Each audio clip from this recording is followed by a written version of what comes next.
ఇంగ్లీష్లో ఒక సామెత ఉంది, a rolling stone gathers no moss, ఇంగ్లీష్లో అంటారన్నమాట. ఆ మాస్ అంటే తెలుగులో దాన్ని నాచు అంటాము. అంటే ఏ రాయి అయితే కంటిన్యూస్గా ఇటువంటి కదులుతుందో దానికి నాచు పట్టదు అని చెప్పి అర్థం.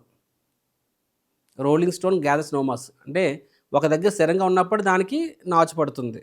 అదేవిధంగా మనం కూడా ఒక స్థిరంగా లక్ష్యం వైపు వెళ్తున్నప్పుడు ఏమవుతుంది, అప్పుడు మనము స్థిరంగా మనం అంటే ఒక లక్ష్యం వైపు వెళ్తున్నప్పుడు మనకి దానికి దృఢ సంకల్పం కూడా తోడైనప్పుడు మాత్రమే ఏదైనా సాధించగలం. సో కృష్ణుడు ఇక్కడ నేను చెప్పడం ఇది భౌతికంగా కూడా వర్తిస్తుంది. ఇప్పుడు నేను ఎగ్జాంపుల్ చూడండి, సిమిలర్గా మనము ఒక ప్రయత్నం ప్రారంభిస్తాము, ఏదో ఎదురు దెబ్బ తగిలింది, వెంటనే వదిలేస్తాం, ఇంకోటి జంప్ కొడతాం, ఇంకా జంప్ జంప్ జంప్ జంప్, వాళ్ళ జీవితం దేన్ని సాధించలేరు.